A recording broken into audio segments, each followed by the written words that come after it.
Bəzən müştərinin gözləntisi çox sadədir. Visa kart sərfəlidir, yoxsa Mastercard mı? Yəqin ki, sizə də belə çox sual verirlər ki, Visa alım, Master alım. Avropada bir ödəniş sistemi daha yaxşı işləyir, digər ölkələrdə başqa ödəniş sistemi. Plastik kartlarda nə yenilik gətirə bilərik ki, bu bir wow effekti versin. Bəzi əməkdaş var ki, bunun motivasiyası maddi motivasiyadır.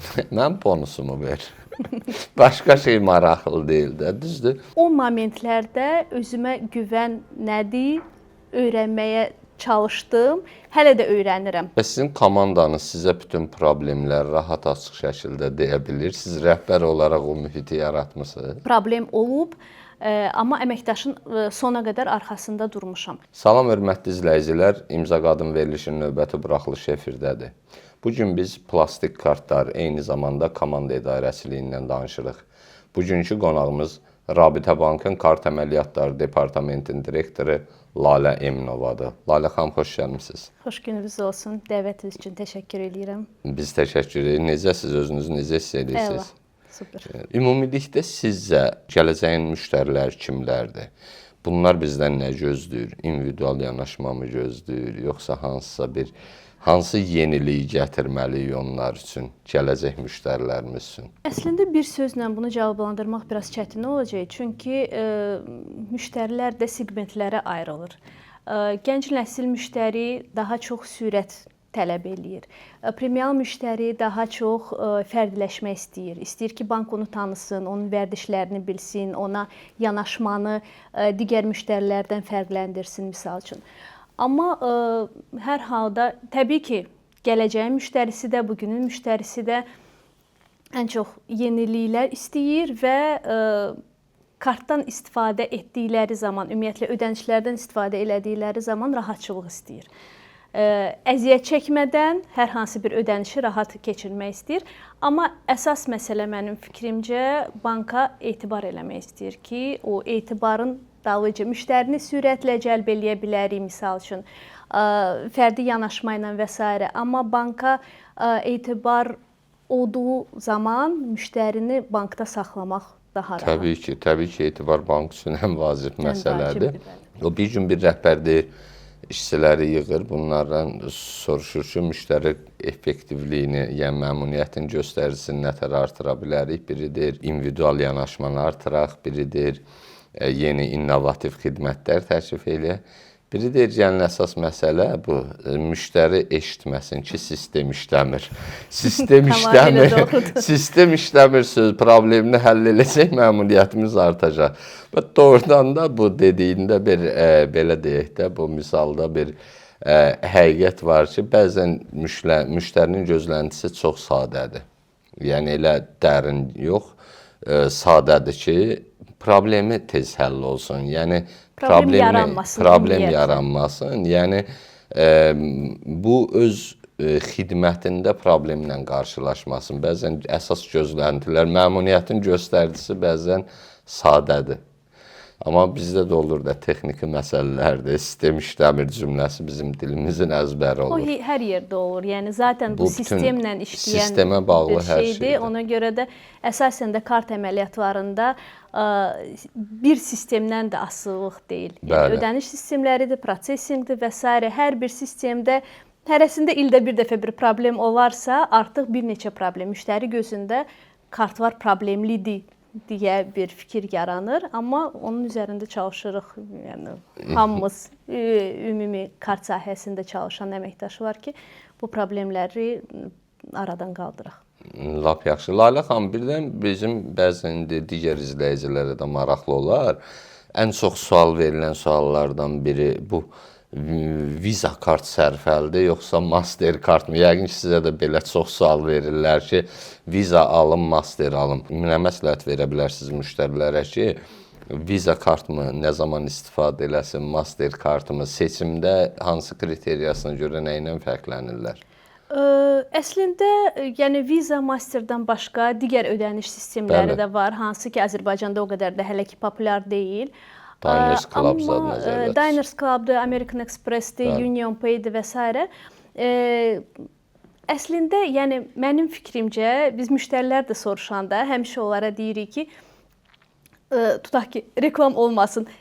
Pepsi ya kola, Azırsel ya Baksel fərqləri nədir? Hər müştəri özünə uyğun bir şey seçir. Yəni elə müştərilərdə bir fikir yaranır ki, Avropada bir ödəniş sistemi daha yaxşı işləyir, digər ölkələrdə başqa ödəniş sistemi. Amma hal-hazırda, yəni qloballaşma getdikcə demək olar ki, hər bir ölkədə həm Visa, həm Mastercard-dan istifadə tamamilə rahat keçir. Ona görə də hər bir müştərinin yəni əslində Avropada istifadəni nəzərdə tutsaq tarif fərqi yoxdur, deyil? Heç bir fərqi yoxdur, yox. Deməli mifdir. Mifdir. Tamamilə 100%-lıq mifdir. Lap yaxşı. Bəs Lalə xanım, biz nə edə bilərik ki, plastik kartlarda nə yenilik gətirə bilərik ki, bu bir wow effekti versin? Yəni doğrudan da elə bir nəsə gözlənti varmı deyək, hədəf varmı deyək və yaxud da ki, sizin intuisiyanıza görə yeni nə gətirmək olar ki, müştərilər həqiqətdə wow effekti versin ki, bu möhtəşəm yenilikdir kartda. Əslində bu wow effekti biraz belə geniş bir anlayışdır. Çünki hərənin wow-su fərqlidir, belə deyək. Və həmçinin də dəyişkəndir. Tutaq ki, 20 il bundan öncə olan wow effektin bugünkü wow effekti fərqlidir. Yəni biraz belə böyük miqyaslı baxsaq, müştəri hal-hazırda demək olar ki, dərhal kart əldə edə bilər. Tokenizasiyadan istifadə eləyir. Dərhal məlumatlandırma alır ki, falan yerdə əməliyyatın keçdi və s. Bir neçə il bundan qabaq bu wow bir şeylər idi. Hazırda standart bir xidmətlərə gətirilib, çevrilib. Təbii ki, hədəflərdə gündəlik şəkildə biz o wow effektlər üçün çalışırıq. Ödəniş sistemləri də bizə bunda dəstək olur, prosesing mərkəzləri də. Amma yenə də bayaq dediyimiz məsələyə gəlsək, mənə elə gəlir ki, müştəri üçün wow effekti daha çox onun istəklərini başa düşmək, onun problemlərini dərhal həll eləmək ya da problemlər yaranmasın. Məsələn, müştəri hər hansı bir əməliyyatda decline alırsa, o decline'ın dalınca özü düşməsin, bank ona həllər versin. Kartın blokdadır, dərhal mən sənə kart təklif eləyirəm. Limitin var, limitini falan cür yığışdıra bilərsən və s. ki, müştəri rahat əməliyyatlarını keçirsin. Əslində o wow daha çox rahatlıq. Rahat, tamamilə doğrudur. Şəklində müştəriyə rahatlıq verməkdir. Çünki servis olaraq fərqli servislər təklif olunub bu günə qədər, bundan sonra da fərqli servislər təklif olunacaq. Amma müştərilər biraz daha çox tələbkar olub, daha çox təcrübəli olub və onları nəyləsə belə təəccübləndirmək biraz çətin məsələdir hal-hazırda.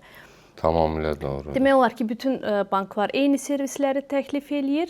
Əsas məsələ, yenə bayaq dediyimiz kimi, etibar və rahatçılıq.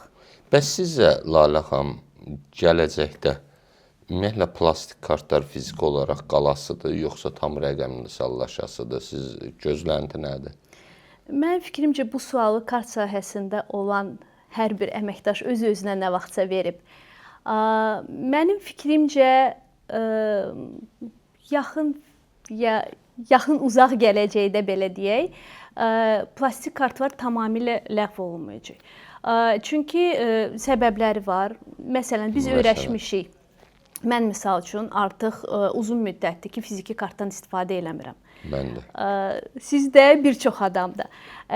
Amma baxıram ki, belə bir vərdişim var, xoşlayıram.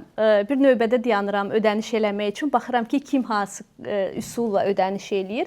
Hələ də nağd ödəniş eləyənlər var, fiziki kartlarla ödəniş eləyənlər var. Mənə bu təəccüblü gəlir, amma müştəri təcrübəsində demək ki, bu var. Plus bizim istifadə elədiyimiz hal-hazırda bütün həyatımız olan, içində olan telefondur. Amma telefonun enerjisi yata bilər. Elə terminallar var ki, hələ də NFC ödənişləri qəbul eləmir. O da müvəqqətidir təbii ki, amma fərqli ölkələrdə fərqli qaydalar ola bilər və s. Mənim fikrimcə plastik kart fiziki olaraq ödəniş üsulu kimi daha çox deyil, biraz backup kimi olacaq. Mən bunu saxlayım, nəsə bir problem yaranarsa mən o fiziki kartı çıxardıb istifadə edeyim. Plus elə bir müştərilər var ki, kartı cibində olanda daha özünü təhlükəsiz hiss eləyir. Ki, telefonda olmasın, hələ də cavan nəsildə də var istifadə edən. Mənim üçün çox təəccüblü gəlir bu misal üçün. Ki, telefon varsa, sən bu kartı niyə gəzdirirsən, niyə? Mən ümumiyyətlə o portmanə deyilən bir şey unutmuşam nədir? Çünki nə nağd gəzdirirəm, nə kart gəzdirirəm. Amma hələ də o müştərilər var və məncə davam eləyəcəklər. Və sizə görə elektron pullar necə, kağız pullar elektron pulla əvəzlənməyini gözləyirsiniz? Yenə də tam əvəz olunmasını gözləmirəm sözündüzü. Bizdə hələ tam elektron pullar da qanuniləşməyib də, yəni. Həm qanuniləşməyib, həm də ki, bizim müştəri mənim fikrimcə hələ ona hazır deyil. Ola bilər, yəni biz bilmirik. 5 il sonra, 10 il sonra nələr baş verəcək. Amma bugünkü gündə müştərimiz buna hazır deyil, mən düşünürəm. Aydındır. Lalə xanım, gələk komanda idarə etməsinə. Bir rəhbər öz işçisinin motivasiyasını necə artıra bilər? Yaxşı sualdır əslində. Məncə əsas məsələ odur ki, əməkdaş hiss eləsin ki, rəhbəri yanındadır və onu hər zaman dəstəkləməyə hazırdır. Yəni bir cümlə ilə desək, mən sənin gördüyün işi görürəm və bu mənim üçün çox dəyərlidir. Yəni bu cümləni cümlə olaraq istifadə eləmək mütləq deyil. Əsas odur ki, əməkdaş hiss eləsin onu. Elə olur ki, əməkdaş çox iş görür, amma fikrindən keçir ki, mən bu gördüyüm işi heç kəs görmür, hiss eləmir, zaten mən bu işi görməliyəm və görürəm. Amma o hiss eləyəndə ki, onun rəhbəri yanındadır, hər bir hərəkətini görür, hiss eləyir, dəstəkləyir, hər bir halda ona kömək eləməyə hazırdır. Məncə bu əməkdaş üçün böyük bir motivasiya olur. Bəzi əməkdaş var ki, bunun motivasiyası maddi motivasiyadır. Mən bonusumu ver.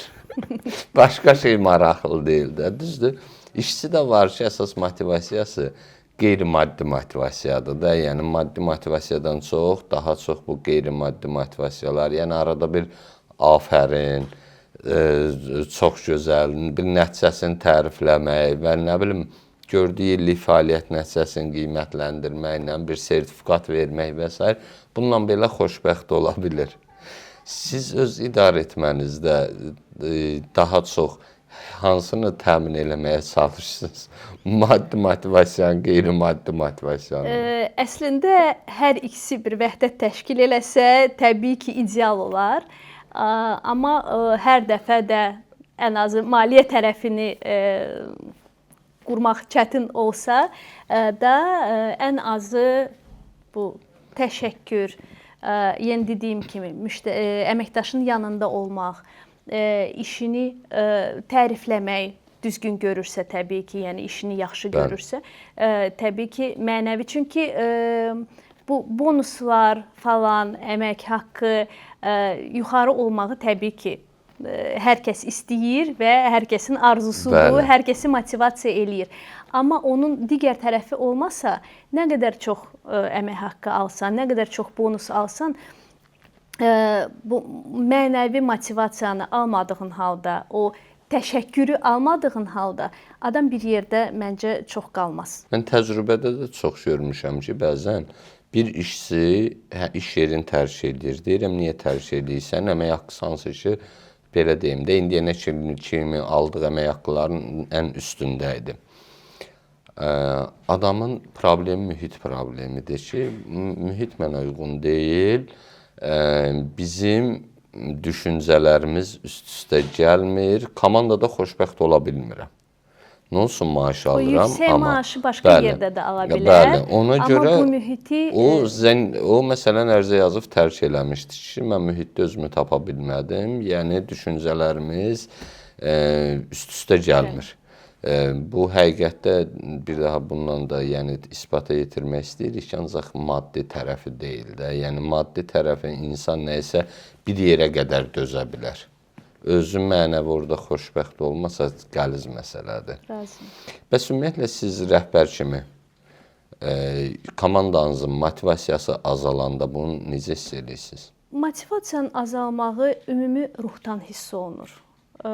Komanda bir-birini dəstəkləmirsə, artıq misal üçün bundan öncə fəal olan əməkdaş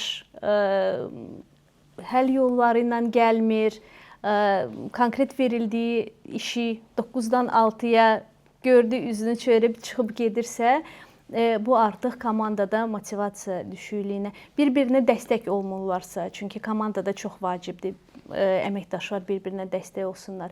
Görəndə ki, hərə çəkilib bir qırağa öz işini, yenə də o job description-da qeyd olunduğu kimi işini gördü, getdi, demək ki, nəsə problemlər var daxildə. Və sizin komandanız sizə bütün problemləri rahat, açıq şəkildə deyə bilir. Siz rəhbər olaraq o mühiti yaratmısınız? Mən bu iş yerimə də gələndə, digər iş yerimdə də həmişə ilk tanışlıqda əməkdaşlarıma dediyim cümlə odur ki, heç vaxt səhv elədinsə, o səhvi deməkdən çəkinmə. Mən o səhvi birinci bilim və sənə o problemi həll eləməyə dəstək olum. Ən azı mən məlumatlı olum ki, səni qoruya bilim də, belə deyək. Ona görə də düşünürəm ki, yəni bugünə qədər gördüklərim odur ki, hər hansı bir problem olduğu halda gəlib dərhal mənə bu barədə məlumat verirlər və praktikamda da elə bir şeylər olub ki, problem olub, amma əməkdaşın sona qədər arxasında durmuşam. Çünki əməkdaş problemi söyləməkdən qorxarsa, onu öz gücü ilə necə həll eləyər, o həll eləmə müddəti uzanır, o daha qlobal bir problemlərə gətirib çıxarda bilər. Verdiyiniz hansısa bir qərarı işçi hesab edir ki, düz deyilsə, bunu demokrat şəkildə sizə bildirə bilir? Bilir. Yəni demokratik idarə etməlidir də sizdə. Mən onun tərəfdarıyam. Ki, məsələn, sizə açıq şəkildə deyə bilir ki, Lalə xanım, bu qərar düz deyil, məsəl üçün, bu bizə hansısa bir problemi yarada bilər və s. Təbii ki, diskussiya şəklində, yəni sübut eləyə bilirsə, nə xoş. Amma mən həmişə o feedbacklərə açığam. Niyə də olmasın? Mən hər şeyi bilə bilmərəm, hər şeyi eyni zamanda da düşünə bilmərəm.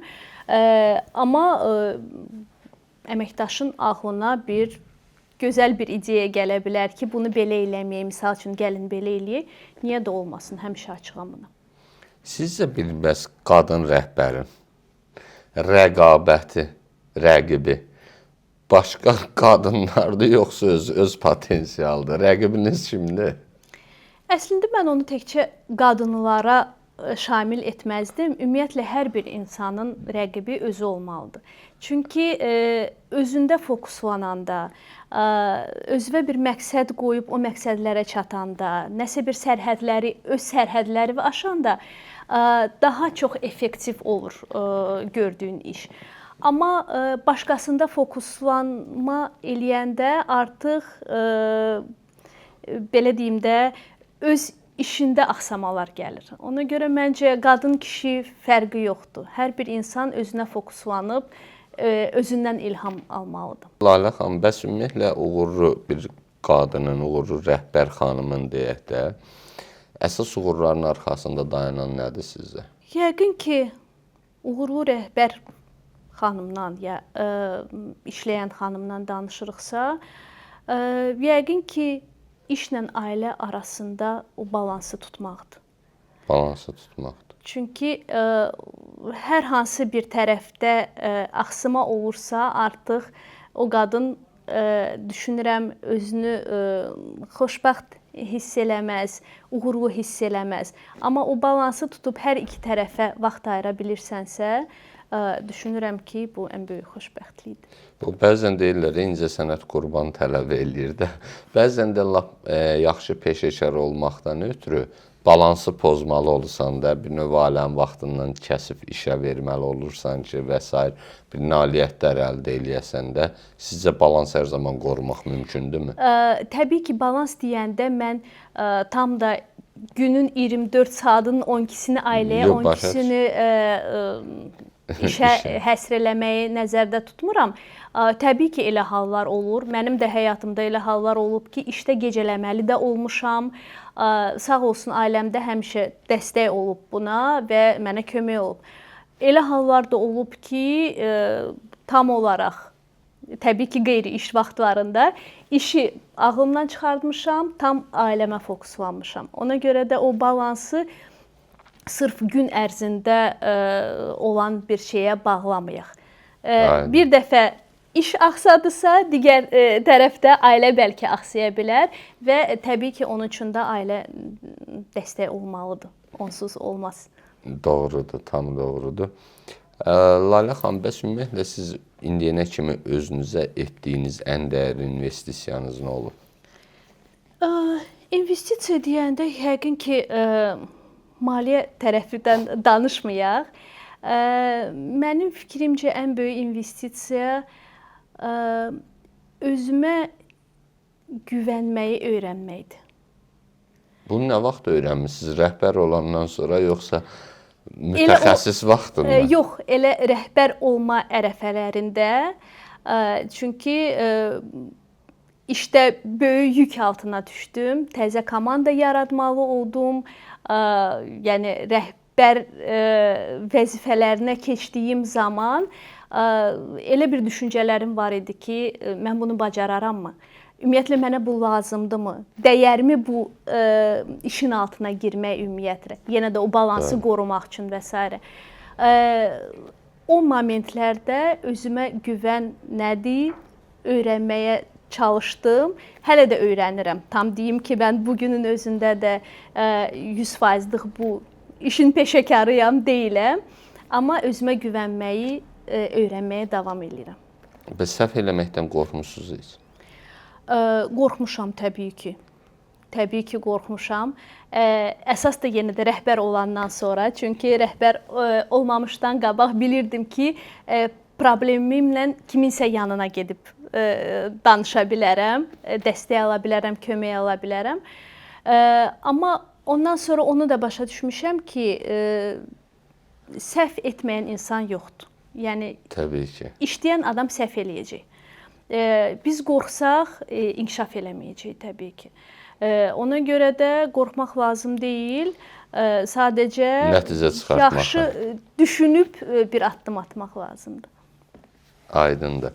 Bəs ümumilikdə bir rəhbərin komandada etimadını itirməyimi daha çox təhlükəlidir, yoxsa öz motivasiyasını itirməyimi? Hansı daha çox təhlükəlidir? Təbii ki, etimadını itirmək. Motivasiya çünki belə loru dildə desək, gəldi gedərdi. Mən bir həyatdan bir danışım. Bir əməkdaşım var idi, hansı ki cavan bir xanım idi. Bu xanım ayda bir dəfə motivasiyasını itirib gəlirdi. Çox yaxşı peşəkar əməkdaş idi. Amma bunun da xasiyyəti belə idi. İşdən çıxmaq fikri ilə gəlirdi və s. Təbii ki, biz onu itirmək istəmirdik və komanda olaraq əlimizdən gələni eləyirdik ki, bu adamın motivasiyasını qaldıraq. 2 günlük çəkirdi, 2 gün sonra yenə tam aktiv, bütün o işdən çıxma fikirləri qalırdı kənarda və işinə davam eləyirdi. Yəni, motivasiyanı bərpa eləmək rahatdır, mümkündür. Amma etimadı itirəndən sonra onu bərpa eləmək mənə görə mümkünsüzə yaxınlaşır. Ona görə də və etimad olmayan yerdə məncə əməkdaşlığa davam etdirməyin mənası qalmır. Doğrudur. Mən təcrübədə çox görmüşəm. Bəzən o tipdə, siz dediyiniz tipdə əməkdaşları olur. Əsas da gənc nəsil. Bəli, motivasiyasını tez itirir və s. və bəzən görürsən ki, ümumiyyətlə bunların iş üslubunu dəyişmək belə, bundan söhbət eləmək hər şeyi dəyişə bilir. Oturub bir rəhbər onunla yarım saat söhbət eləyir, Həmin o motivasiyanı bərpa verir, dəyişdi, oldu, otağa girən də ayrı adam idi, çıxanda oldu ayrı adam. Bu xarakterdə insanlar var da. Amma elə insanlarda görmüşük ki, konkret olaraq, belə desək də, net mövqeli insandır. Məsəl üçün, mövqeyini dəyişmək istəyirsə, mən təcrübədən deyirəm, biri var idi ki, filial rəhbəri idi hətta. Filial rəhbəri idi, həmin filial müdürü sahəsini dəyişmək istəyirdi. Qarşısına məqsəd qoymuşdu ki, mən bu sahənin mütəxəssis olmalıyam. Bunu çağırdılar, sən yaxşı rəhbərsən, yaxşı satıcısan, dəyişmə, belə elə. Dedi, yox, dünya dağılsa da mən getməliyəm. Mən özümü burada yox, o sahədə daha çox xoşbəxtəm. Yəni, neçə dəfə, neçə rəhbər də bundan görüşdü, bunun fikrini dəyişə bilmədi də. Bu cür ambisiyalı insanlar da var da. Çünki bu düşünülmüş bir qərardır. Bəli, mövqeyində sərtdir. Netdir də, yəni. Amma insan da var ki, hə, bu fikirlə gəlir, amma otağa girəndə başqa fikirlə gəlirdi, çıxanda başqa fikirlə çıxırdı. Heç elə olub ki, sizin bir rəhbər kimi, məsələn, iclaslarınızda hansısa bir işçilər iclasa qorxa-qorxa gəlsinlər. Məncə güvənmədiyin insanla olanda o iclas və ya çəkindiyin insanla olanda o iclas, var. Amma əməkdaşa, rəhbərə güvənirsənsə, məncə o qorxu hissi olmamalıdır. İndi yalan deməyim ki, yox olmayıb. Düşünürəm ki, bu yeni işimdə hələ ki insanlar məni tanımırdı, hələ ki öyrəşmə bu prosesi var idi. Yəqin ki elə bir şeylər olub. Amma insan bir-birini tanıdıqca necə insan olduğunu ki səni danlasalar belə bunun arxasında nələr dura biləcəyini biləndən sonra o qorxu hissi gedir. Lap yaxşı. Son olaraq Lalə xanım, siz gənclərə nə tövsiyə verə bilərsiniz? Mütləq qaydada bunu edin. Və yaxud da ki, bu yanlışlıqları etmək sizi uğursuzluğa apara bilər. Və yaxud da ki, sizə görə uğurun düsturu budur. Siz də belə etsəniz, 100% uğurlu olasınız. Məncə ilk öncə əgər gənc nəsildən danışırıqsa, yəni gənc nəsil də ola bilər, nə bilim, yaş da ola bilər, kimsə nə böyük qrup rəhbərdir, şöbə müdürü olmaq istəyir, kimsə mütəxəssisdir, qrup rəhbər olmaq istəyir. Axırıncı bir mikro rəhbər səviyyəsinə də olsa yüksəlmək istəyirlər də, yəni amma bu rəhbər kimi bu xüsusiyyətlər onda olması vacibdir, bu qərarları vermək vacibdir və s. Tövsiyələr. Məncə işdən qorxmasınlar, qərar verməkdən qorxmasınlar, həll yolları təklif eləməkdən qorxmasınlar.